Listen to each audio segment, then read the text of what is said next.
ប្រាសាទអង្គរវត្តជាស្នាដៃដ៏អស្ចារ្យដែលបានសាងសង់ឡើងក្នុងរជ្ជកាលព្រះបាទសូរ្យវរ្ម័នទី2នៅក្នុងដើមសតវត្សទី12ប្រាសាទនេះជាប្រាសាទតំណាងឲ្យភ្នំព្រះសុមេរុដែលជាលំនៅស្ថាននៃទេវតាហើយត្រូវបានឧទ្ទិសថ្វាយចំពោះព្រះវិស្ណុប្រាសាទអង្គរវត្តមានលក្ខណៈពិសេសជាច្រើនដូចជាស្ថាបត្យកម្មដ៏អស្ចារ្យប្រាសាទនេះត្រូវបានសាងសង់ឡើងដោយថ្មភក់រាប់លានដុំហើយមានរចនាបថដ៏ល្អប្រណិតនិងមានភាពសុខដុមរមនាចម្លាក់លៀនដ៏ល្អប្រណិតជញ្ជាំងប្រាសាទត្រូវបានតុបតែងដោយចម្លាក់លៀនដ៏ល្អប្រណិតដែលបង្ហាញពីរឿងរ៉ាវទេវកថានិងប្រវត្តិសាស្ត្រខ្មែរ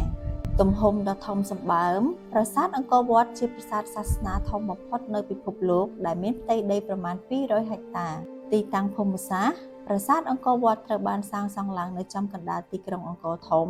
ដែលជាទីក្រុងបុរាណដ៏ធំសម្បើមមួយការតម្រឹមតាមតារាសាស្ត្រប្រាសាទអង្គរវត្តត្រូវបានសាងសង់ឡើងដោយមានការគិតគូរយ៉ាងល្អិតល្អន់អំពីការតម្រឹមតាមតារាសាស្ត្រដែលបង្ហាញពីចំណេះដឹងដ៏ខ្ពង់ខ្ពស់របស់បុព្វបុរសខ្មែរ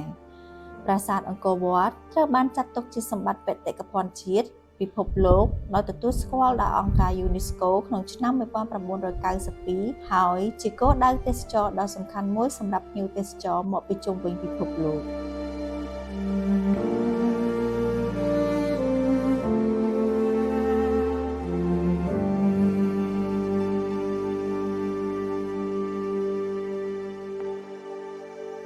ចង់ដឹងដំណើរកំសាន្តជុំវិញពិភពលោកមែនទេ